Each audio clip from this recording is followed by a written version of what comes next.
Estamos aqui hoje em mais um episódio do Recalculando Rotas, dessa vez com uma convidada super especial, Marina Cavalcante, que é psicóloga clínica há 15 anos, especialista em terapia cognitivo-comportamental, que na sua clínica prioritariamente atende mulheres, então aí ao longo de mais de uma década consegue compreender efetivamente como funciona as mulheres e também por estar nessa posição de mulher, de mãe.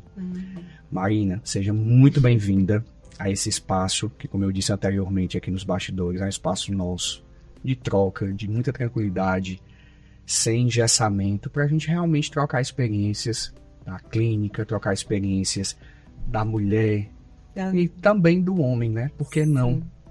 E, primeiramente, eu queria saber de ti, como é que surge essa questão do amor, né, nos relacionamentos, já que a gente vai falar hoje de letramento de gênero, de pedagogias afetivas, como é que surge isso para a sociedade, para o homem, para a mulher? Então, como é que surgiu essa questão do amor romântico?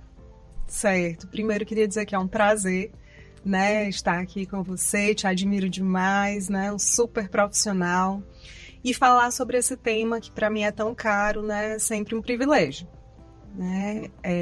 Em relação às construções, a tudo que a gente vai falar aqui, é importante lembrar que nada existe apartado, não existe nada separado do contexto sócio-histórico, cultural, né, econômico. Então, a forma como a gente entende e atravessa o amor hoje é completamente diferente de como a gente vivenciou, né, do que o amor significava, desses significantes do amor em outras épocas, né, principalmente aí pré-capitalistas, as coisas aconteciam de uma outra maneira. E aí a gente tem aquela ideia que do surgimento do amor cortês, e aí veio a ideia do amor romântico, que os relacionamentos hoje são pautados nessa questão do amor romântico, infelizmente ou felizmente, porque aí vem trazendo para a mulher e também para o homem diversos ensinamentos que muitas vezes eu considero equivocados, porque esses ensinamentos acabam colocando as mulheres numa prateleira, que a gente vai já falar disso, e acaba colocando o homem numa posição patriarcal, ele que vai escolher. Exato. E aí, esse amor cortês, esse amor romântico, como é essa visão para ti? O que é que tu acha que isso trouxe para a nossa sociedade atual?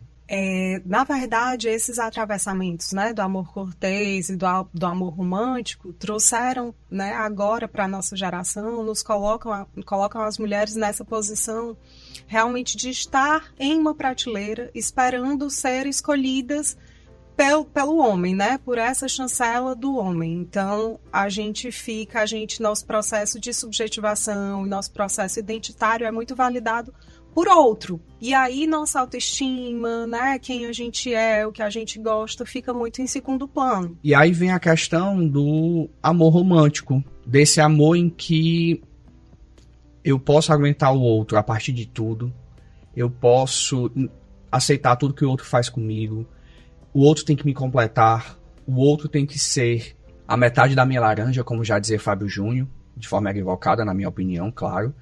E o amor romântico vem nessa perspectiva. E aí é importante lembrar, né, que a gente aprende de forma diferente a amar. A forma como os homens aprendem a amar é completamente diferente da forma como as mulheres aprendem a amar, né? A gente vê desde que a gente é muito pequenininha, né, a gente é ensinada realmente aqui o nosso sucesso, é ensinada, né, a buscar sempre o amor. A gente vê isso através de desenhos infantis, como A Pequena Sereia, né, que a menina tinha uma voz linda, cantava nos mares, desbravava, e aí se apaixona, e para ter esse amor, a bruxa, né, que a Úrsula diz, né, em troca desse amor você vai ter que me dar a sua voz. E esse silenciamento, né, que ocorre a partir disso, né, o quanto a gente perde realmente a nossa voz para estar, né, sendo escolhida nessa prateleira. Então, através dessas pedagogias que a gente aprende nas novelas antigamente, né, do meu tempo, hoje em dia tem outras tecnologias, mas antigamente tinham as revistas, as novelas, a gente vê muito nas redes sociais, através das músicas, que a gente é ensinada, né, as mulheres são ensinadas que o valor delas realmente é estar em busca de um amor. A gente só alcança sucesso se a gente tiver ali, né, conseguido um casamento. A gente pode ser uma mega profissional, pode ser uma mulher de sucesso, pode ser uma cantora famosa, uma presidenta de um país, mas, tadinha, não tem ali um amor, não conseguiu, deve ter algum problema, né? Porque o mais importante para a vida dela, ela não conseguiu, né? Então, isso já denota, né, o quão diferente as formas de amar são completamente diferentes para os homens e para as mulheres, né? E é importante lembrar que a gente observa nas pesquisas que quanto mais a mulher é bem-sucedida, ela tende a não ter casamento, ela tende a não ter relacionamento. Porque muitas vezes os homens, eles não suportam essa posição inferior à mulher dentro da relação. Então essas mulheres, muitas vezes bem-sucedidas, Sim. elas não são escolhidas nessa prateleira. Sim. E como eu disse, a gente vai já falar um pouquinho sobre essa analogia, que é de uma autora aqui do Brasil, que fala da prateleira do amor. E eu queria fazer um adendo também, Mari, na questão do amor romântico e do casamento, que ele era visto como um negócio. Sim. Que, na verdade, a questão do casamento, lá no século XIX, ele era muito um negócio. As pessoas, né, o homem e a mulher, obviamente falando nessa composição que existe hoje ainda, gênero masculino e feminino, o homem e a mulher se juntavam para proteger terras, para aumentar patrimônio, para, de repente, na época da escravidão, aumentar a quantidade de escravo para proteger as terras. Então o amor era visto antigamente como um casamento, como um negócio. O casamento era um negócio. Sim. E depois que surgiu essa ideia do amor ser visto como a completude, o outro me completa. Sim. Eu estou numa posição de que eu aceito tudo para o outro me completar.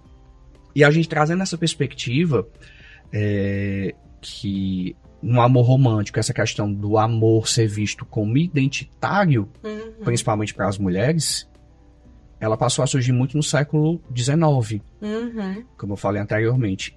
Nessa perspectiva, o que é que tu observa que isso trouxe de prejudicial para as mulheres? O que é que tu vê na tua clínica, enquanto psicóloga há mais de uma década? O que é que essa questão desse amor romântico permeia, de repente, nas pacientes que você atende? Eu acho interessante a gente, antes de falar sobre isso, né, contextualizar, como eu falei anteriormente, historicamente. A partir dessa época que você falou, que você mencionou, né, que houve o casamento para manutenção realmente de patrimônio, enfim, coincide com o início do capitalismo, né, onde era necessário que tivesse, de fato, excedente populacional para que a escassez fosse necessária, para que a produção, hiperprodução, né, acontecesse. E aí não existia esse conceito que a gente tem de âmbito público e privado, por exemplo, em relação a gênero. Então, nesse contexto, as mulheres, né, foram colocadas dentro de casa, no âmbito doméstico, né, para realmente, né, proteger esse patrimônio, construir essa família, porque até essa ideia de que mulheres são doces e são mães por natureza, até isso tem uma questão realmente cultural e histórica imputada. Porque antigamente as mães, né, antes do capitalismo, tinham filhos e nem sequer amamentavam, davam para amas de leite, né, viviam longe dessas crianças. Essas crianças muitas vezes voltavam para casa dessas, né, para casa dessas mães, depois de estarem com essas cuidadoras, depois de 4, 5 anos. Então, assim, morriam muitas crianças, né? Isso não era uma questão. A gente não tinha essa noção de infância que a gente tem hoje, a gente não tinha essa noção de maternidade que a gente tem hoje. Então, é importante contextualizar como é que a gente chegou até aqui, né? Isso, as mulheres que sempre, né, no patriarcado foram vistas como seres subalternizados, seres menores, a partir dessa ideia do capitalismo e do ambiente doméstico, que era um ambiente majoritariamente feminino, elas passaram a exercer essa função na vida que anteriormente não existia, de ter algum propósito, que aí no caso era ser mãe e ser cuidadora de um lar. Então, para quem não tinha nada, nenhum valor, né, social, você passar a ser uma geradora, uma pessoa que provê o futuro da nação, que é mãe, você ocupar esse lugar de status colonizado, já era muito. Então a gente foi ensinada, né? de uma maneira muito sutil, através de várias pedagogias de gênero aí, ao longo dos anos, esse lugar também da maternidade, né? Porque nem sempre foi assim. A gente acha que sempre foi assim, porque a gente está vivendo nessa época, nesse contexto histórico-cultural, mas nem sempre foi assim. Então, essa questão de nos fazer acreditar, né? Que esse papel é nosso, que é natural, que é algo que é um instinto, é uma tecnologia poderosíssima de controle social, porque aí nos apartou, né, dessa vida pública, dessa esfera de ter poder, dessa esfera de poder exercer outras atividades que não só o maternar ou só o cuidar de casa e de marido, que tem as vantagens, não estou dizendo aqui, não quero ser um algoz, dizer que é ruim, tudo, mas nos foi tirado durante muito tempo a possibilidade de sonhar com outras coisas, né? Inclusive a Zanello, que eu admiro demais, tem uma frase que eu gosto muito, que é super impactante, que eu sempre falo, que a gente, né, realmente precisa estar atenta, que é: os homens, eles aprendem a amar muitas coisas, e as mulheres aprendem a amar os homens. Então isso diz de um adoecimento, né, que eu vivencio, né, na clínica, acompanho, de uma forma exagerada, porque a mulher, ela é amor-centrada, né? Ela vive em função de buscar um homem, de ser validada. Muitas mulheres não casam com um homem, casam com um casamento, que é para poder ter, né, assim, dá pena até, mas é para poder ter alguma validação social. Porque uma mulher que não conseguiu um homem, que não conseguiu um amor, que não conseguiu, né, ter ali um parceiro, um namorado, é vista como alguém menor, de menos valor, porque é um valor identitário para a mulher. E isso priva, isso faz com que a nossa vida, né, fique diminuída, que as nossas possibilidades fiquem diminuídas, e isso dá um poder gigantesco para o outro. E é interessante mencionar que no passado, as mulheres que não casavam, elas eram execradas da sociedade. E talvez esse olhar lá no passado nos remeta a esse presente. Porque muitas vezes a gente vive, mulheres e homens, dos ensinamentos dos nossos pais, dos nossos avós, da sociedade em geral. Sim. Porque a nossa identidade, ela é formada a partir daquilo que a gente vivencia. Sim. Desde a nossa primeira infância até a vida adulta, e vamos formando a identidade de como estamos neste mundo hoje. Mas muitas vezes, enquanto mulher ou enquanto homem, a gente não questiona que valores nós temos, quais os valores para a gente são essenciais. E, ditados pela sociedade, a gente vai nessa perspectiva de que, como você falou, as mulheres, elas são amor-centradas e também heterocentradas. Sim. Primeiro o outro, depois o outro, primeiro o filho, depois o marido, depois o pai, o vizinho, o amigo, e depois que elas vão se olhar. Sim. Porque você observa que quando as mulheres vão ficando mais velhas, existe nas algumas famílias a questão aquela mulher que não casou, então a obrigação dela cuidar dos pais quando envelhecem. Ou então numa família que tem, digamos, um irmão e uma irmã, a obrigação de cuidar dos pais no adoecimento ou no envelhecimento é daquela mulher, mesmo que a mulher já tenha uma família. Exato. E aí, em contrapartida, a gente vai olhar para o homem, e o homem é o quê? Egocentrado. Primeiro eu, depois eu, terceiro eu, quarto eu, quinto eu, e lá em 10º lugar, o outro. Sim. E aí falta muito a questão da empatia. E na clínica, André, eu vejo muito essa questão, né? Às vezes eu tô com mulheres com 15, 20 anos de casadas, às vezes até menos, e eu pergunto, né, me fala da tua vida, o que é que você gosta de fazer, né? No teu momento de lazer, o que é que você faz? O que é que você curte? Quais são os teus hobbies, assim, o que é que tu gosta? E a pessoa simplesmente buga, não sabe responder.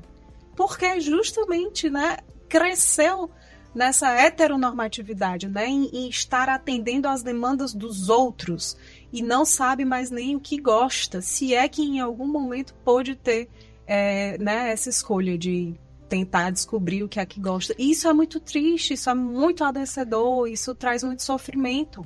E aí, sim, na clínica a gente vai aos pouquinhos, né, tentando desconstruir, com passinhos de formiga mesmo, assim, devagarinho, e ver, assim, as coisas acontecendo, ver o brilho no olho, ver, né, assim, essa pessoa podendo experimentar. Mulheres que não iam ao cinema há 18 anos, porque o marido não gostava, e aí o marido falece, e aí essa pessoa começa nunca viajou de avião, nunca foi para o cinema, porque estava em casa cuidando das coisas, sabe?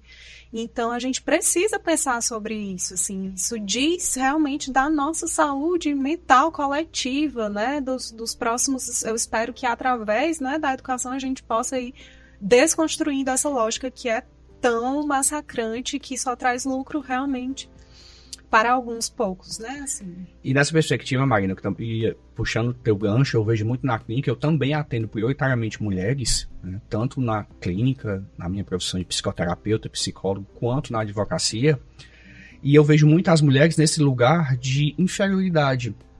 As mulheres que, quando estão no casamento, para que elas tenham o seu local, elas precisam desfazer do casamento, porque muitas vezes o marido não aceita elas serem quem elas queriam ser. Sim. Eu vejo mulheres que, de repente, elas não assumem uma posição de destaque no trabalho porque o homem não deixa. Porque para o homem, que aí vem da questão do machismo, nossa sociedade é machista, para o homem, a mulher precisa estar cuidando dos filhos, cuidando dele, cuidando das roupas, exato, cuidando de toda uma estrutura. Sabe algo que, assim, deixou isso tudo muito claro, assim, evidenciou a desigualdade de gênero de uma maneira, assim, muito abrupta mesmo, a Covid-19, né? Na Covid, a gente viu, né, que essas cuidadoras que fazem esse trabalho invisível, né, porque a engrenagem do mundo funciona a partir de um motor, e esse motor, em geral, é gerido por mulheres. Então, na Covid, a gente viu realmente, né, essa desigualdade de gênero escancarada, assim, mulheres extremamente sobrecarregadas, homens que, ao ter ali um menor contato com o trabalho que é feito, realizado por mulheres que trabalham em casa e fora, né, ficando extremamente irritados e sobrecarregados, né.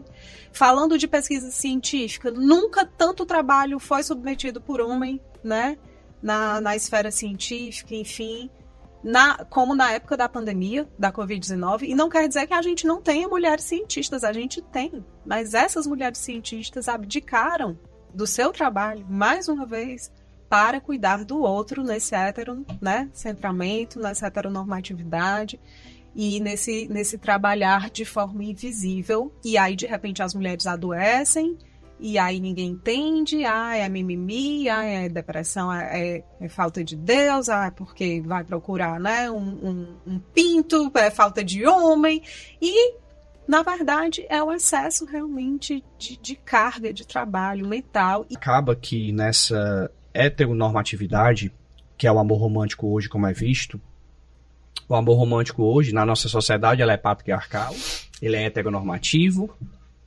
e ele é monogâmico. Sim. E aí a gente observa que o homem e a mulher aprendeu a amar de forma diferente. Uhum. Como você trouxe a frase lá da Zanello, que as mulheres, sobretudo, aprendem a amar os homens. E os homens aprendem a amar muitas coisas. Sim. Nessa perspectiva, como é para ti, e como tu tem visto na tua prática clínica, para além do que a gente estuda na teoria, do que a gente vê, sim, a questão de como é a formação do amor para os homens, de como é a formação do amor para as mulheres.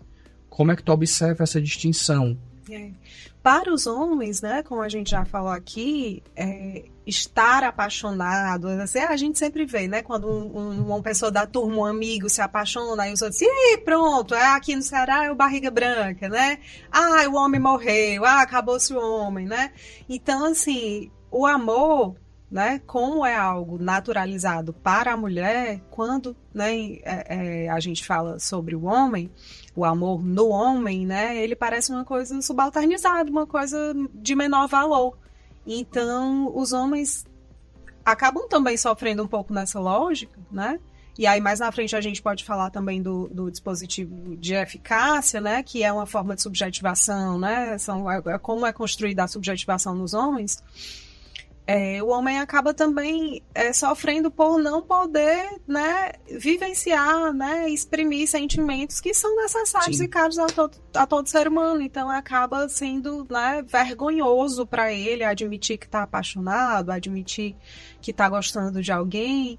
E é muito confortável também, porque naturalmente esse homem ele sabe que vai ser cuidado e vai ser amado. Por conta dessa lógica, dessa prateleira, né, de estar sempre, né, com muitas mulheres disponíveis, porque as mulheres todas estão pensando em, né, não estão pensando, eu vou ser aqui, vou fazer um curso, vou ser piloto de avião, você... Não, elas estão pensando, meu Deus do céu, eu tô com 33 anos, eu preciso casar, né? Então, estão sempre nessa busca. E um adendo é que, como as mães, muitas vezes, você é mãe, né? Tem duas moças, duas meninas. Como é que as mães, muitas vezes, chegam para os filhos, eu vejo desenhos, vejo mães falando que, minha filha, eu prefiro que você seja bonita a inteligente. Sim. E as próprias mães acabam replicando isso. Tem um desenho, né, infantil, assim, que é aquele Mulan, acho que todo mundo já viu, que a protagonista, né, queria muito lutar na guerra, o pai não pôde lutar e ela queria lutar na guerra, e aí ela vai, se lança, vence a guerra, e quando ela retorna para casa, a avó dela diz, voltou com a medalha, era para ter voltado com o marido. Então, isso vai ficando, isso vai sendo perpetuado, né, de geração em geração, e a gente vai colhendo os frutos, as consequências dessas pedagogias, e é importante, por isso que tudo passa realmente na educação, e a gente entender esses gendramentos, a gente entender como é que esses homens e mulheres se subjetificam, a gente tentar trazer, né, a maior possibilidade de equidade possível para essas, né, esses dois polos, porque alguém está saindo muito adoecido. Sim. Né? E aí a gente vai para a ideia de característica das mulheres e dos homens. Como as mulheres são vistas? Como os homens são vistos? Porque a mulher, muitas vezes, ela tem que ser amorosa, altruísta, cuidadora, sensível, frágil. E o homem? Como é que o homem tem que ser visto? O homem é sempre, né, tem que ser visto sempre como muito viril, muito forte, agressivo, tem que ser competitivo, né? Você vê uma criança, um menino chorando e aí o pai ou alguém, o tio chega, ai, para de chorar, parece uma menininha. Quer dizer, ele já aprende que ser uma menininha é algo ruim, é algo de menor valor. E isso é tão forte, né? Isso é muito forte. E aí impacta, né, a nós mulheres e impacta esta criatura que não pode exercer o direito natural de exprimir um sentimento, de chorar, de sofrer, né? E até porque, desde novo, falo isso na posição de homem, a gente escuta que aquela meninazinha, meu filho, que você estava conversando, é sua namoradinha. Exato. E a gente nem entende o que é namoradinha, mas é a sua namoradinha. Não, papai, não. Vixe, por que, meu filho? Não, se o menino dissesse, não, meu papai, é minha namoradinha. Olha aí, esse aí é meu filho. Exato. Esse aí é homem, né? Então, essa questão... Mesmo que ainda nem se tenha uma linguagem de fato, né? Mesmo sendo um bebê, ele vai fazer aquela leitura de felicidade no rosto do pai e ele vai dizer, é por esse caminho que eu tenho que seguir. Sim. Isso é muito forte. E o que, por exemplo, a Zanello traz, que é essa autora que a gente comentou aqui, a gente fala muito sobre ela porque ela acredito que, na minha percepção, a pioneira nos estudos de gênero, na questão do gênero binário, masculino e feminino, obviamente sem tirar aqui os outros gêneros, mas ela vem nessa perspectiva de estudar o masculino e o feminino, seja ele numa relação heteroafetiva, numa relação homoafetiva, como é que esse gênero masculino e feminino se comporta. Sim. E aí ela traz muita questão, e eu queria puxar esse assunto com você agora, dos dispositivos, da questão das tecnologias de gênero, da questão da pedagogia afetiva, e tem se falado muito na internet sobre porque a mulher tem o dispositivo amoroso, o dispositivo materno, o homem tem o dispositivo de eficácia, aquele desenho é uma tecnologia de gênero para trazer a pedagogia afetiva de que a mulher tem que rebolar e não ser inteligente, ou de que a mulher tem que ficar calada em detrimento, porque senão ela vai ficar sozinha e solteira, né? Nessa perspectiva, o que é que a gente pode entender, Marina? O que seria esse dispositivo, primeiramente? O que é esse dispositivo que essa autora tanto fala que busca esse letramento de gênero? O que é esse dispositivo? O dispositivo, né, em se tratando das questões de gênero, né, principalmente o que a Valesca Zanello traz, são formas de se subjetivar. É como a gente é construído, né? Como a gente se subjetiva psicologicamente, né? Como a gente se entende enquanto sujeito. E aí ela traz, relacionado a gênero, né, esses 3 principais dispositivos, que é o amoroso, para as mulheres, o dispositivo materno também para as mulheres e o dispositivo de eficácia para os homens, para tentar elucidar, para tentar trazer um entendimento um pouco melhor de como essas coisas são construídas, essas coisas que a gente vai, né, vendo acontecer, a gente vai assistindo e não sabe como é que isso tudo foi construído assim magicamente, né? Quando a gente nasce, né, homem ou mulher, ali já são realmente imputados papéis de gênero, né? Como a gente falou agora há pouco. O que é permitido, né? o que é proibido, quais são os deveres. Já começa no chá revelação, Sim. né? Então, chá revelação já começa ali, é menina, é menino, e a partir daí, esse imaginário, né? Esse banho de linguagem, esse imaginário sobre o que é ser menina, o que é ser mulher e o que é ser menino, ser homem, já vai sendo construído, né? A gente já falou aqui muito sobre a lógica do dispositivo amoroso, né? Que a mulher realmente é centrada no amor, tudo que ela busca realmente é encontrar um par, um homem para ser validada nessa sociedade. E aí, as tecnologias de gênero, né? Que a gente também é interessante explicar, são essas formas como a mulher aprende desde muito pequenininha, e aí como a gente já citou também, né, novelas, contos de fadas, historinhas, enfim, né, histórias contadas em casa de mãe para filha, né, olha, se tu não se arrumar, teu namorado não, né, vai arrumar outra. Ah, se você não quiser transar no casamento, 2 semanas sem transar, olha, ele vai arrumar outra e tu ainda vai ser culpado. Então, assim, são, né, coisas também que vão sendo perpetuadas, vão sendo passadas de geração em geração, e são tecnologias de gênero poderosíssimas, né? E aí a gente vai aprendendo através disso. E uma tecnologia de gênero poderosíssima que existe hoje, né, é a questão das músicas. Sim. A música sertaneja hoje, segundo as pesquisas existentes, ela é escutada por 90% da população. E essa música sertaneja, ela traz muito essa ideia da mulher na posição de passividade e o homem na posição de altivez. Que o homem escolhe, que a mulher é culpada se ela não foi escolhida, que a mulher deve competir com a outra mulher por Sim. esse local. E aí surge a ideia do empoderamento. E aí o que eu trago muito para arrematar a questão do dispositivo de gênero, como você bem falou, existe o dispositivo de gênero masculino, o dispositivo de gênero feminino, é que na ideia da Valesca Zanella, o dispositivo ele é o conjunto de regras e deveres que o gênero masculino e o gênero feminino têm que assumir. O que é proibido, o que é permitido. Sim. Para a mulher, não é permitido ser o arrimo da família, porque se ela for, ela vai perder o casamento. Para o homem, não é permitido ser passivo, porque ele tem que ser viril, ele tem que ser eficaz, ele precisa, a todo momento, mostrar que ele ganha muitos valores financeiros, de que ele é muito bom na cama. E aí a gente fala que, e tem visto nas pesquisas, que os remédios para virilidade têm sido o maior consumo existente no mundo. Por quê? Por que esse consumo existe? A quem interessa? Exato. Porque eu preciso ser viril. O homem ele tem que ser viril. E seja um homem dentro da relação heteroafetiva, ou seja um homem dentro da relação homoafetiva. Sim.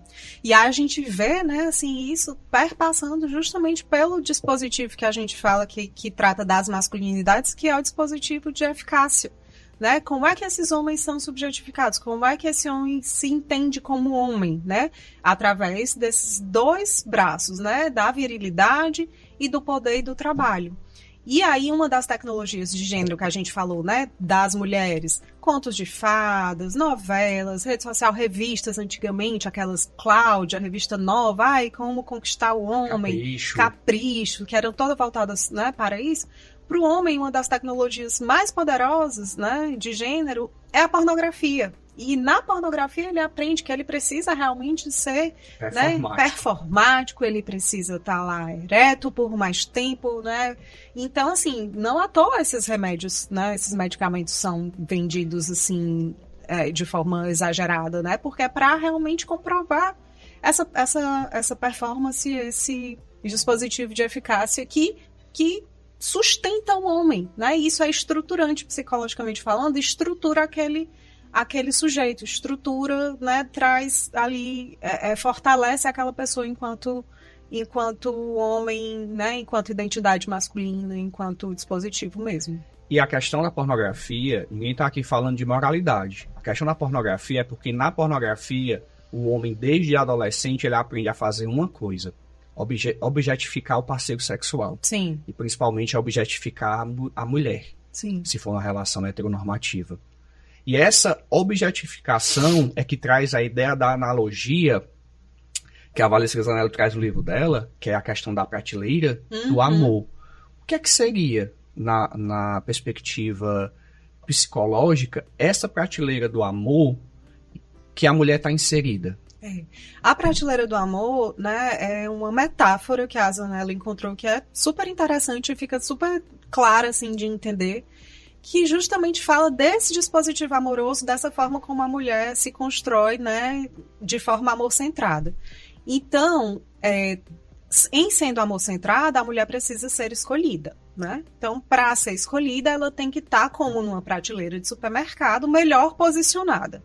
Quem são essas mulheres que estão melhor posicionadas? E aí, né, vale também falar que a gente não tem como apartar isso, né, afastar isso do entendimento sócio-histórico-cultural e racial. Então, essas mulheres que estão no topo dessa prateleira são loiras, são magras, né, brancas, jovens. Então, assim, quanto mais perto desse ideal, né, de padrão de beleza você estiver, mais facilmente você vai ser, né, escolhida para ser a eleita de alguém que é tudo o que as mulheres que estão, né, nesse dispositivo, nessa lógica que a gente vem falando aqui durante esse bate-papo, querem, né? Então, quanto mais longe disso, né, mais sofrimento, mais solidão, né? E a gente, né, vê isso muito através de mulheres negras, né? A gente é importante falar, né, dessa questão racial também, né? Não existe,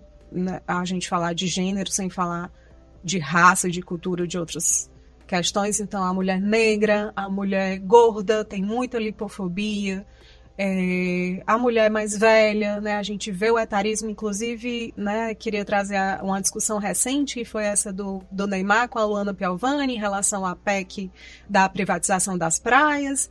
E aí o que ele escolhe para ofendê-la é justamente algo que mexe com esse valor de mulheridade, né? Algo que mexe com esse valor que ela alcançaria nessa prateleira, que é a idade, né? Chamando o que é que essa velha quer ainda falando, né? Teu tempo já passou. Então, assim, colocando a mulher nessa lógica de fato, de que, né, ela só serve, ela só tem algum valor se ela for jovem, magra, bonita e loura. E aí a gente envelhece, né? Mesmo que você pegue a mulher mais bonita do mundo, né? Enfim, uma Gisele Bündchen, alguém mais bonita, uma mulher bonita, essa mulher vai envelhecer. Então isso não é vantajoso para ninguém. Isso deixa as mulheres propensas a rivalizar, porque, né, se cria, se fomenta, né, é incentivado que essas mulheres rivalizem para conseguir, né, disputar esse homem, conseguir disputar esse amor, e isso nos enfraquece enquanto categoria, né, assim, nos enfraquece, porque a gente é apartada, né, uma da outra, a gente desunida, a gente longe uma da outra, a gente não tem voz, a gente não tem força popular, a gente não consegue lutar pelos nossos direitos. Então é tudo um controle social muito bem engendrado, muito bem construído, que nos afasta, inclusive esse próprio ideal de beleza estético. Eu até trouxe aqui esse livro da Naomi Wolf, que é o Mito da Beleza. O próprio ideal de padrão estético, ele acaba nos afastando, né, dessa questão de conseguir outras áreas na nossa vida, porque a gente fica consumindo nosso tempo, né, em busca de alcançar esse padrão que é inatingível. Sim. A gente sabe, né, o Brasil, inclusive, é o segundo lugar no mundo de cirurgia plástica, então é algo que a gente vai gastando o dinheiro que a gente, né, conquista ali suado, que ainda é um dinheiro, até hoje, né, menor do que o dos homens, em se tratando de equidade salarial. As mulheres recebem 19,4% a menos que os homens, isso é uma pesquisa recente de 2024, Então, assim, a gente gasta esse dinheiro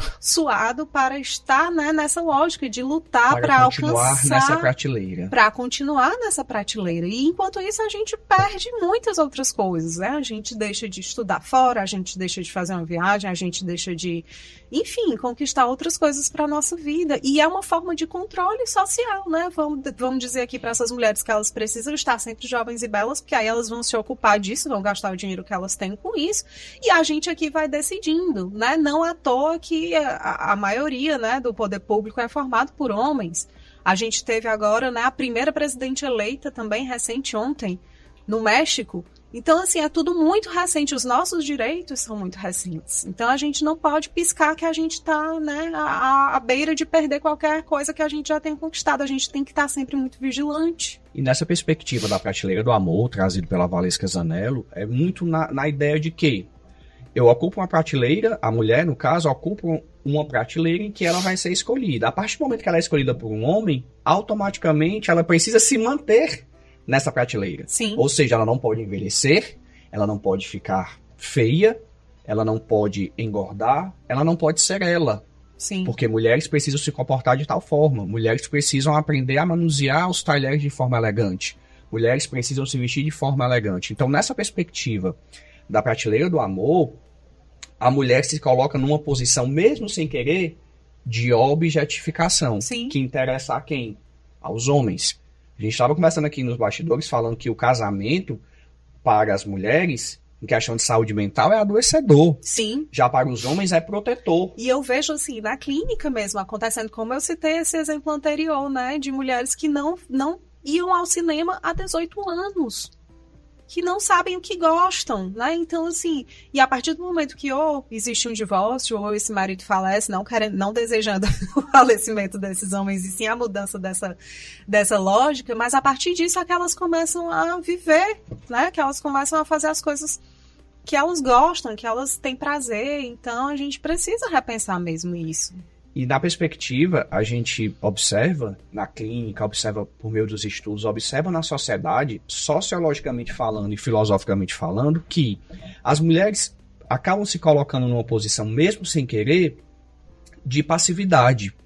E essa passividade traz para a mulher a ideia de que o amor, como a gente já colocou aqui diversas vezes, é o centro da vida delas, é o foco da vida delas. E o interessante é que essas mulheres, elas são julgadas pelos homens. E aí a gente se pergunta, quem julga os homens, se não o próprio homem? Existe um conceito da ideia da casa dos homens, né? Sim, que é o sociólogo o francês, o Daniel, que ele fala que nessa casa dos homens, os homens, eles se colocam para os outros homens para serem aplaudidos. Quem chancela o homem é outro homem. Por isso que se fala muito hoje em dia que os homens, apesar de serem, em sua maioria, heterossexuais, são homoafetivos. Sim. Porque a afetividade dele está ligada com outro homem. É Sim. o outro homem quem vai dizer como ele funciona. E participar dessa casa dos homens, e a gente viu isso, acho que no último BBB, em que se um outro homem dentro dessa casa dos homens falar que aquele está errado, o líder está errado, ele é excluído. Sim. Então eu vejo muito a posição dos homens na nossa sociedade atual como um homem que, de fato, comece a minar essa casa dos homens. Porque essa casa dos homens, ele é adoecedor para os homens, que não tem a validação e não tem a chancela feminina, que é necessária a mulher ser escutada, e também é adoecedor porque o homem perde um parâmetro. A minha performance sexual é o que importa. O meu ganho financeiro é o que importa.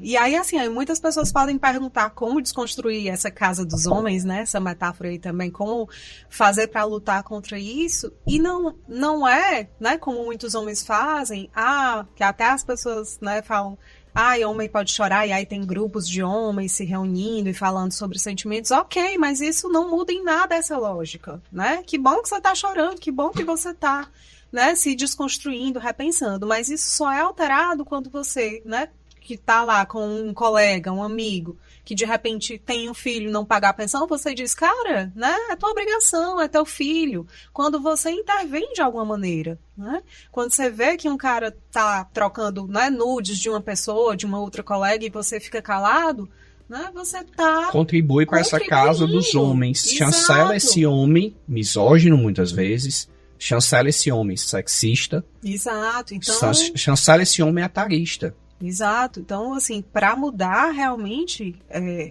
os homens que querem, né, estar junto nessa mudança precisam colocar a cara a tapa, como a gente fala, né, estar disponíveis a lutar com esses outros. E na perspectiva dessa casa dos homens, dessa prateleira do amor, surge a ideia de que, por exemplo, o Rodrigo Hilbert, né, que é tão falado aí, sim, né, que na verdade eu já vi analogias dizendo assim, na verdade ele é uma mulher. É uma mulher comum. Isso, ele é uma mulher comum, no corpo masculino, né, mas uma mulher comum porque ele faz o papel que a mulher deveria ter. Sim. Porque não se pergunta muitas vezes qual o papel da Fernanda, esposa dele.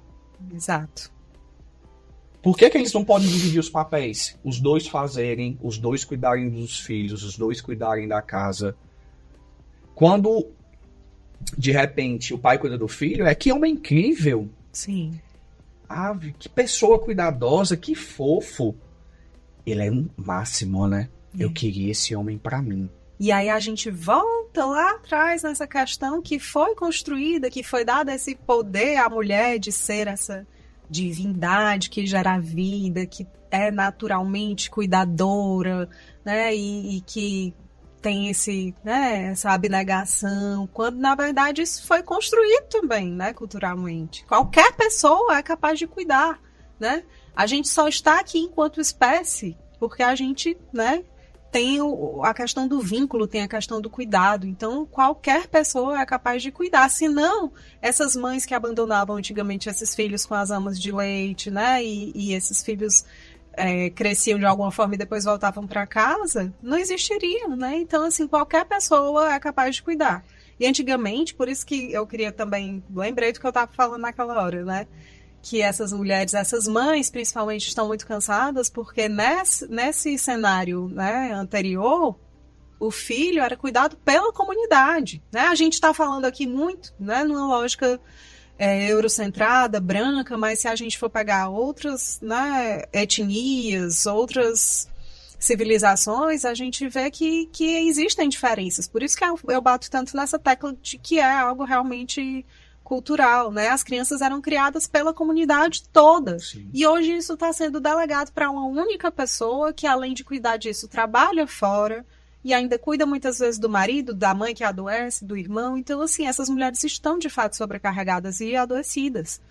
E quando a mãe cuida do filho, é obrigação dela, sim, é responsabilidade. Ela não tem nada para fazer, ela tem que cuidar mesmo dos filhos. Ela tem que alimentar, e muitas vezes, na sociedade atual, a gente vê mães que passam o dia trabalhando e elas chegam, tem que organizar a alimentação dos filhos no dia seguinte, a janta, organizar a roupa da casa, organizar o esposo, enfim. E isso mostra, para mim, pelo menos, enquanto psicólogo, enquanto advogado, enquanto... por ter essa função social nas minhas profissões, que a nossa sociedade, ela tá doente. Nós temos uma sociedade extremamente doente, porque não se observa, no mínimo, não se observa nas pequenas coisas que acontecem que deveriam ser observadas. Como assim, André, deveriam ser observadas? Se questionar. A quem interessa essa posição da mulher? A quem interessa essa posição do homem? Por que a mulher não tem vez, muitas vezes? Por que a mulher não tem voz? E aí, nos últimos tempos, vem surgindo a ideia do empoderamento feminino, que coloca a mulher acima de outra mulher, que na verdade, na minha percepção, não sei como é para você, Marina, que vai já falar sobre isso, mas na minha percepção, esse empoderamento coloca a mulher na prateleira do amor como melhor do que a outra. Ou seja, continua estimulando a rivalidade entre as mulheres. Exato, continua dentro da mesma lógica, né? E aí, quando na verdade a gente deveria falar não em empoderamento feminino, a gente deveria falar em emancipação feminina, em independência do gênero feminino, em independência da mulher, não só dentro da relação, mas também dentro da sociedade. Sim. Os direitos femininos surgiram há pouquíssimo tempo, exato, algumas décadas.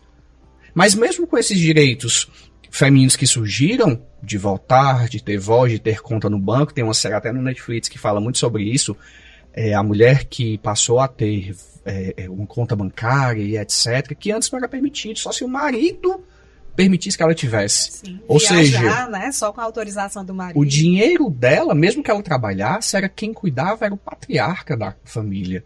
E a nossa sociedade, embora a mulher tenha mais voz hoje, ela não deixou de ser patriarcal. Sim. E isso nos traz muitas vezes a perspectiva de que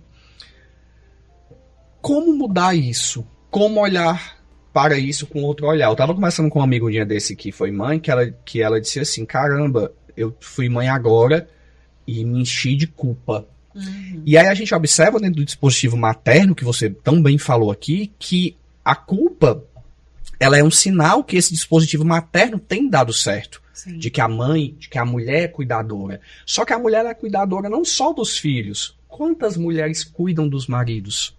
Quantas mulheres colocam o marido debaixo do braço e falam, é mais um filho que eu tenho. E falam isso com muita propriedade, com muito amor, como se fosse assim, o máximo. Pra perceber bem isso em consultas. Mulheres que acompanham, eu lembrei disso agora, mulheres que acompanham seus maridos em consulta médica e aí o médico diz, tá, e o que é que você tá sentindo? E ela responde pelo marido, não, ele faz 15 dias que ele começou com a dor de cabeça. Mais um filho. Né? Então, assim, perpassa mesmo muito por essa lógica, né? E essa questão da culpa, né, André?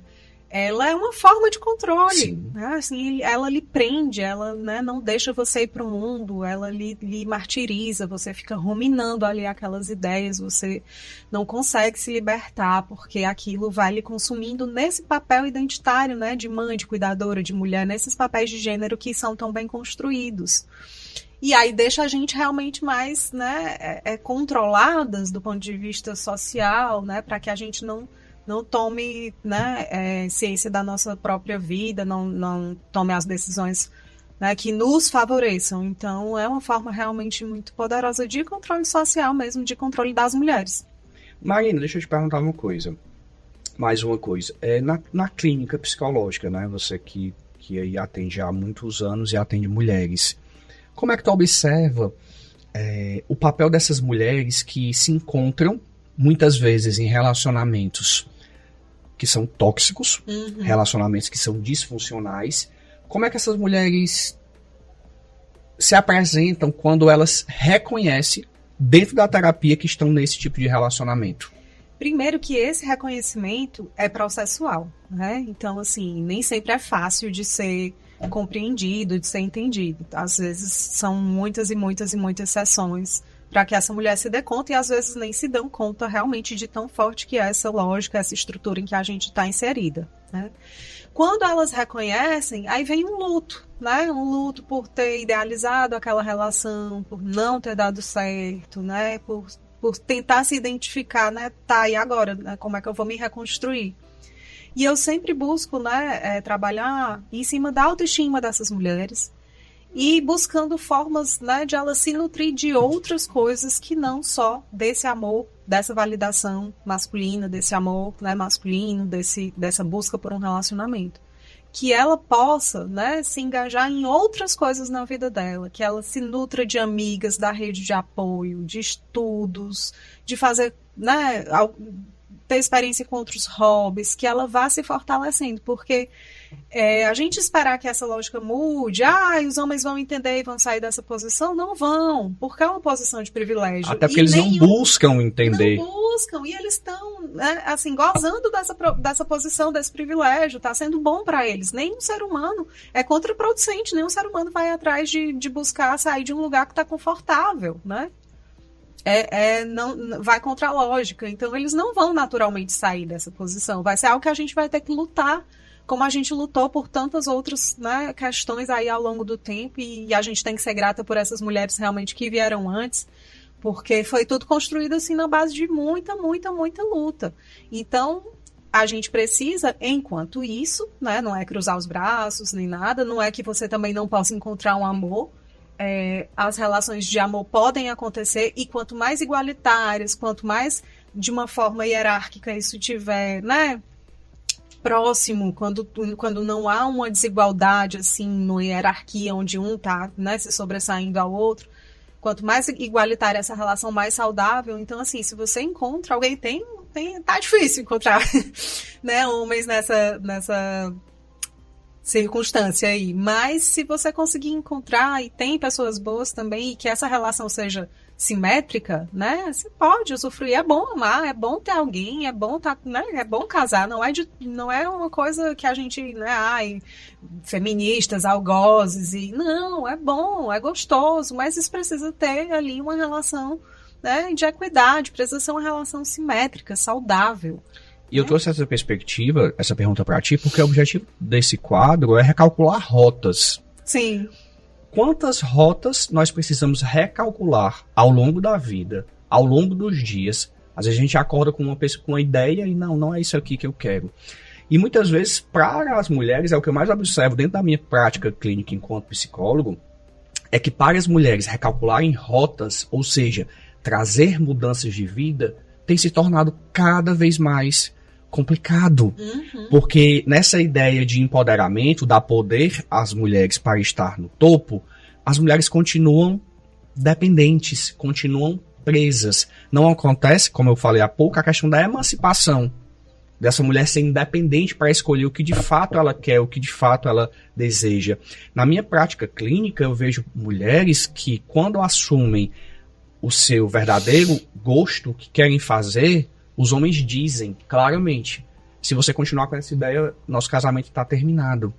E as mulheres muitas vezes se encontram numa sinuca de bico, como falamos aqui no Ceará, em que, poxa, é a minha vida, isso me dá brilho no olhar, como você falou bem aqui no começo, Marina.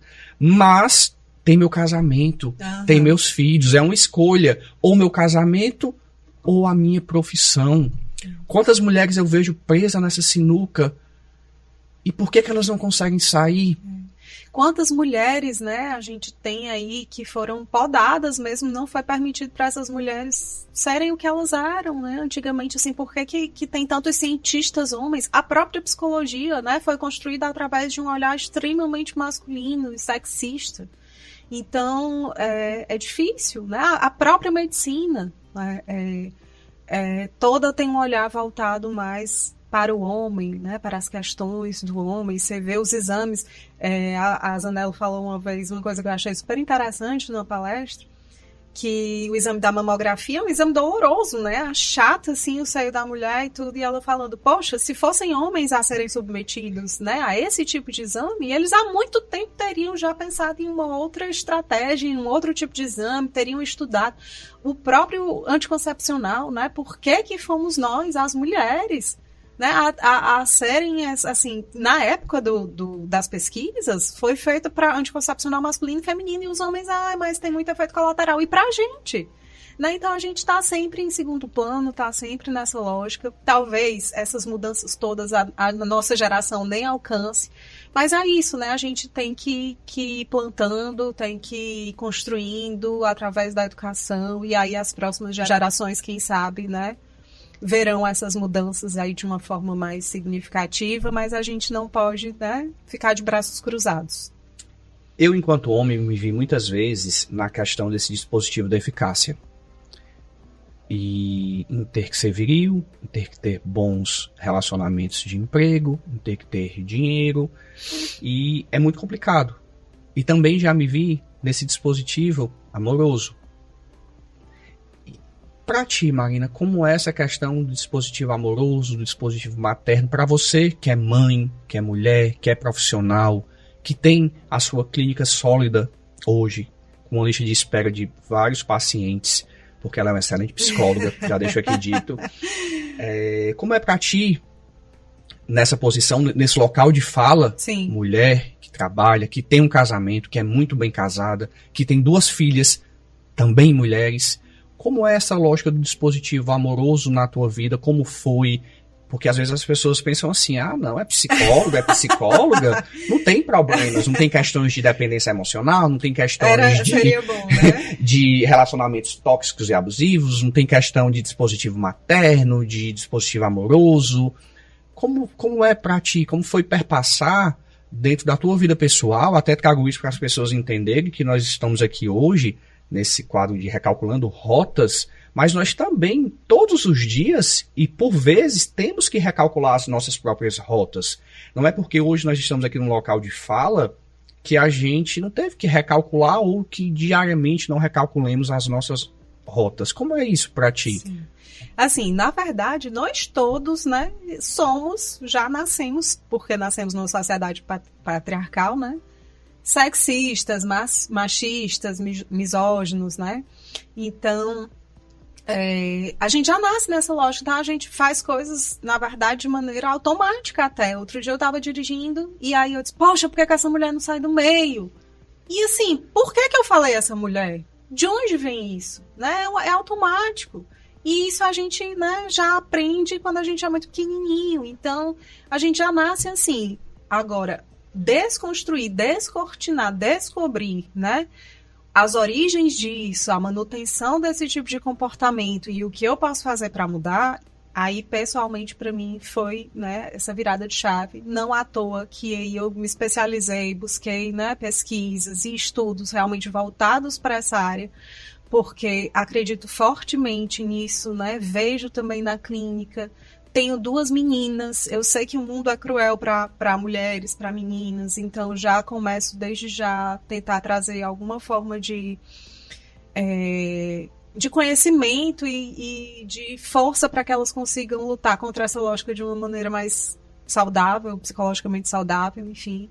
Mas não foi fácil, né? Assim, todo dia esse calculando novas rotas, repensando por que eu falei certas coisas, por que eu perpetuei certos comportamentos, o que é que eu posso fazer para mudar, né? O que é que eu posso fazer para me proteger, para proteger as minhas filhas, porque ainda tem essa questão também dos abusos, das violências que a gente...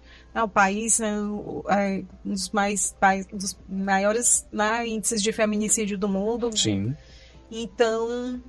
eu não tô fora dessa lógica, né? E a todo momento tô tentando, né, reconstruir em casa, né? Do jeito que eu desconstruo o meu machismo, também vou compartilhando com meu marido, a gente vai conversando sobre, a gente vai buscando formas de ensinar as meninas também de uma maneira mais saudável, mais eficaz, né? Para que elas possam crescer realmente mais livres e com menos adoecimento e opressão. E eu acredito também, Marina, que a grande chave, como nós falamos aqui até agora, é essa educação. As nossas escolas carecem de educação de gênero, carecem de educação sexual. Sim. Carecem de que o homem e a mulher entendam o papel deles efetivamente, não nessa pedagogia de gênero existente. Machista, sexista, etarista. Então, a nossa sociedade carece de pessoas que estejam dispostas a mostrarem que é possível recalcular a vida, recalcular as rotas sempre que elas quiserem. Sempre que aquele local não for um local que esteja deixando, seja homem, seja mulher, numa posição confortável. E aí eu trago a ideia também de, quando eu não sei o que eu quero, qualquer coisa me serve. Uhum. Quando é que o ser humano vai entender a sua posição dentro da sociedade, no que ele realmente quer, sem seguir o famoso, conhecido efeito manada? Sim. Conhecimento, eu sempre digo na clínica também, André, conhecimento é poder, né? Quando a gente entende, por isso que é importante a gente nomear as coisas, a gente falar. Feminicídio não existia até bem pouco tempo atrás, você sabe, você é advogado, sim, né? Então, assim, ele matou para defender a sua honra. É importante a gente nomear, né? É importante que a gente dê nome, que a gente identifique, né? Que a gente saiba de onde é que vem, né? E como se mantém. Porque isso é fator de proteção à nossa saúde mental. E eu falo que conhecimento é poder, principalmente é poder pessoal, né? Porque existe para muitas pessoas a lógica de conhecimento é poder para eu ser melhor que os outros. E eu falo que, para mim, conhecimento é poder na perspectiva de eu ser melhor para mim. Sim. Vai trazer poder para eu entender aonde eu quero estar, com quem eu quero estar, como eu quero estar, se esse casamento ou essa relação me traz realmente vitalidade, porque o que eu vejo é muitas pessoas se relacionando, muitas pessoas namorando, casadas, que são relacionamentos altamente disfuncionais. Sim. São relacionamentos que não trazem a vitalidade, como eu coloquei aqui. Você não vê brilho no olhar. E aí muitas, principalmente mulheres, se mantêm realmente para, né, usufruir dessa posição de ser escolhida, né? E os homens se mantêm porque tem as mulheres lá fazendo, cuidando, ajeitando, fazendo comida, né?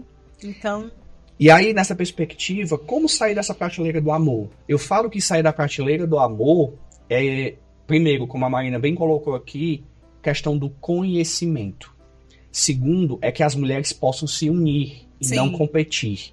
Mulheres, quando se unem, elas se tornam mais fortes. Elas trocam experiências. E muitas vezes, na psicologia, a gente vê muito isso, principalmente na abordagem que trabalhamos, na terapia cognitivo-comportamental, que o nosso cérebro, ele modela comportamentos do outro. Então, muitas vezes, quando as mulheres trocam experiências, elas trazem para outra aquilo que, de repente, poxa, se eu fizer aquilo, vai dar nisso. Então, as mulheres precisam se unir. Por isso que, cada vez mais, é urgente trazer essa ideia de grupos de mulheres que estudam, grupo de mulheres que se reúnam. Observa, muitas vezes, que as mulheres, quando saem, elas procuram falar sobre os maridos e os filhos.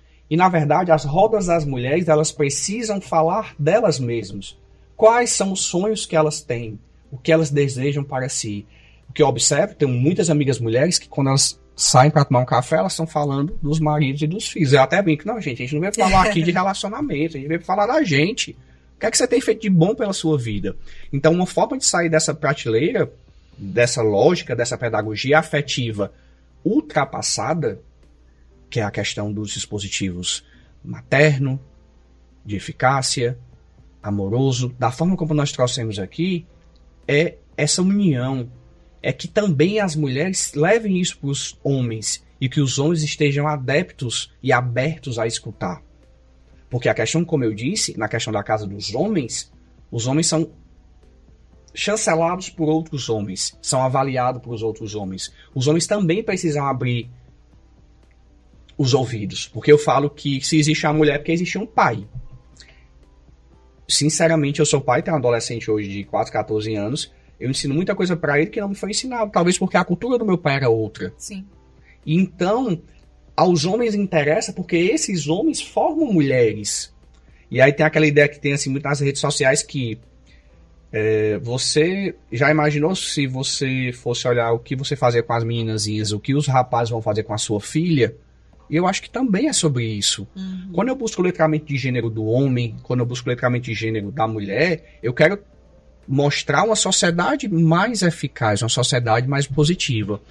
E nessa perspectiva, Marina, desse letramento de gênero, desse conhecimento, não esquecendo da importância da psicoterapia, do autoconhecimento, trabalhar autoestima, trabalhar amor próprio, trabalhar essas questões. O que é que as pessoas podem fazer para recalcular essas rotas? Que filmes podem ser vistos? Que séries, que livros podem ajudar? Porque assim, a gente que gosta de ler, eu e você, a gente sabe o quanto os livros trazem essa perspectiva, o quanto a literatura traz essa mudança de visão. Sim. Então, para homens, para mulheres que querem se informar, que querem entender como é que funciona, que querem raciocinar, que querem sair desse efeito manada, o que é que eles podem, o que é que essas mulheres, esses homens podem estar assistindo, podem estar lendo, o que é que você indica para os seus pacientes, porque na TCC a gente faz muito isso, Sim. indica livros, indica séries, indica documentários para que os nossos pacientes possam ter insights, porque como você falou, tudo é um processo, né? A gente não tem como chegar pronto e dizer assim, olha, você vai fazer isso, isso, isso e isso. A gente, na verdade, leva o nosso paciente para uma caminhada, para uma rota, onde ele se perceba que ele precisa modificar, e não porque a gente está dizendo, mas porque é disfuncional. Nessa perspectiva, o que tu indica para os teus pacientes, o que tu indica para o pessoal que está assistindo isso aqui, para que possam buscar esse letramento de gênero? Tem muito material legal, gratuito, que a gente pode ter acesso com linguagens, né, acessíveis e, enfim, outros materiais mais elaborados. E eu gosto muito de indicar, da Netflix, eu gosto muito de um documentário que chama Fundamentos do Prazer, né? Que a gente acabou nem tratando muito, mas assim, essa sexualidade muitas vezes é negada a essas mulheres, né, por conta desse papel doce, casto, bela, recatada e do lar. Então essa série Fundamentos do Prazer, ela elucida muitas questões, né, tem mulheres que não conhecem o próprio corpo. Eu lembro de um BBB que teve, não sei se foi o 20 ou o 21, que tinha uma moça, numa daquelas provas de de líder, né, e que era de resistência, e ela disse, não podia fazer xixi, e ela disse, mas tá tranquilo, eu tô de OB. Ou seja, uma pessoa que desconhece o próprio órgão genital. Né? Isso é muito grave. Né? Isso é negado para as mulheres. E o prazer, o gozo, né? Você ter uma liberdade sexual que é vendida de uma forma hipócrita e, enfim, não existe. Então, a gente precisa, eu recebo muito na clínica essas questões, mulheres, né, com questões relacionadas à própria sexualidade, mulheres que nunca tiveram um orgasmo. E aí indico essa série da Netflix, que chama Fundamentos do Prazer, que, né, tem a Sex Education, que traz também um pouco essa questão de uma forma mais leve e descontraída. Eu gosto muito de uma série, né, em se tratando de dispositivo materno, que chama Made, também é uma série pequenininha, mas fala de uma mãe solo e é muito legal também. De livro, eu gosto muito desses da Zanello, A Prateleira do Amor, ele fala dessa lógica realmente da prateleira de uma maneira bem sucinta. Tem esse outro também, cadê, amigo? Pronto. Que é do dispositivo amoroso e ele é todo de quadrinho, então ele funciona super bem, assim, tem, né, visualmente é mais tranquilo de olhar, e aí fala várias situações e que as mulheres, né, passam e sofrem nessa questão do dispositivo amoroso, né? E aí gosto também bastante de livro desse Mito da Beleza, que é da Naomi Wolf, que fala realmente dessa nossa busca incessante por estar jovem, magra e bonita, né? Para quê? Porque isso gera um desgaste, né? Tem um gasto, enfim. De podcast, eu gosto muito do Bom Dia Óbvios, que eu vi aí que você está com o livro da Marcela, né? E ela traz muitas convidadas que falam sobre o tema, que, né, tratam, enfim, acho muito, muito legal. Tem o Mamilos, tem Afetos, enfim, tem muito material no YouTube. Eu acho que a gente precisa começar a se movimentar. Meu sonho é que tivesse assim, um Tinder só de mulheres de amizade, né? Assim, de fortalecimento. Por que não criar?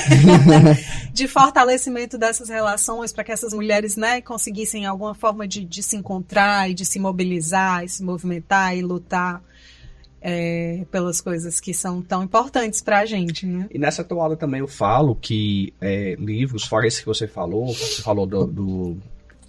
da Aurora, né, que é da Marcela Ceribelli, que é um livro que eu tenho indicado e dado de presente para muitas mulheres, que de fato ela traz essa questão do letramento de gênero bastante, ela traz essa questão de como as mulheres se sentem, a questão do prazer, do orgasmo, de como é para elas, de que posição elas ocupam na vida dos homens, na vida dos filhos.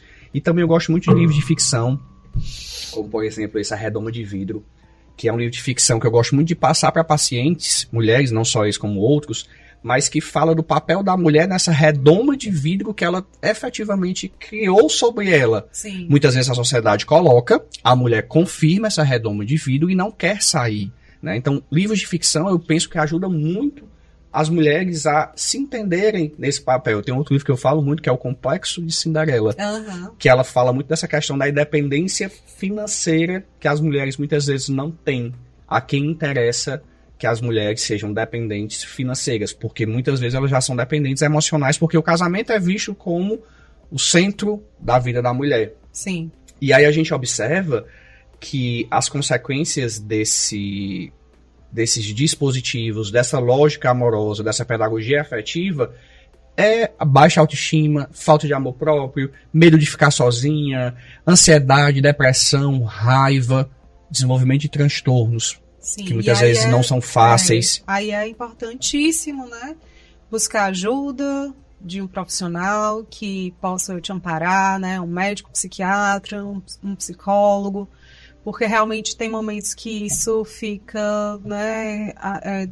Fala de um adoecimento um pouco mais grave e que é necessário, né, ser tratado por especialistas da área mesmo. E aí, se você conhece alguém, né, tem uma amiga, né, tá ali observando que ela tá em sofrimento, que tá adoecida, que tá, né, tendo prejuízos na vida dela social, afetiva, enfim, você vê que ela não tá bem, seja essa mão amiga, converse, busque junto ajuda, porque não é fácil, né, a gente é demandada demais, nós mulheres. e muitas vezes extrapola realmente o saudável e o funcional.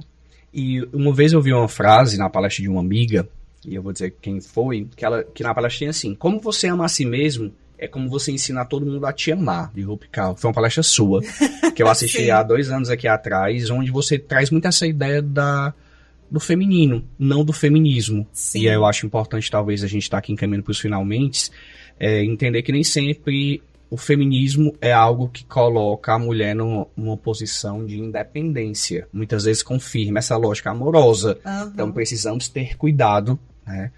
E entender, eu queria só, pra gente caminhar por finalmente, qual a tua visão, Marina, desse feminismo? Ele realmente ajuda, não ajuda, contribui em partes? O que é que tu pensa sobre?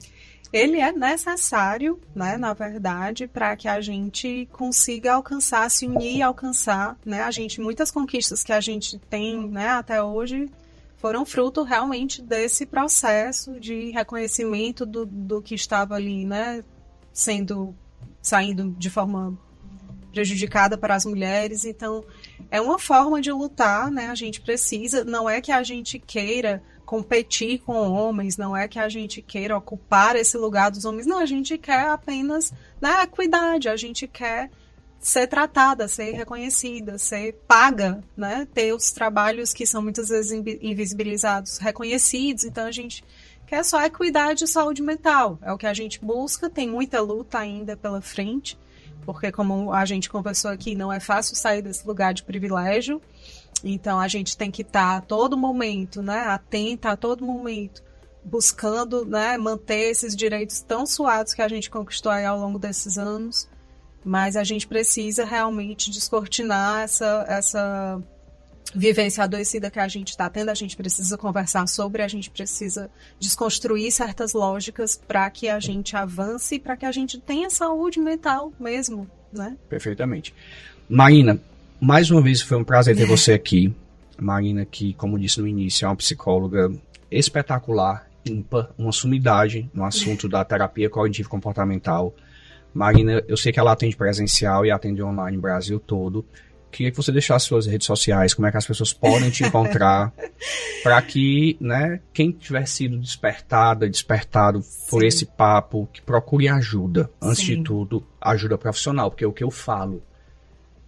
A escuta, ela só é de qualidade quando quem está escutando é qualificado. Sim. Conversar com um amigo, com o pai, com mãe, com o marido é uma importante rede de apoio, mas a escuta, o processo ele só é terapêutico quando a escuta ela é qualificada. Então, como é que as pessoas fazem para te achar?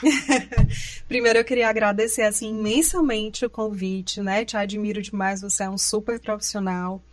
E falar sobre gênero, falar sobre mulheres, sobre, né, esses direitos e deveres e, enfim, todas as coisas que a gente pretende ainda alcançar, é sempre um prazer para mim. As pessoas me acham, né, no Instagram, @marinacavalcantepsi, né? A gente pode deixar aí no final, nos comentários, enfim, no vídeo.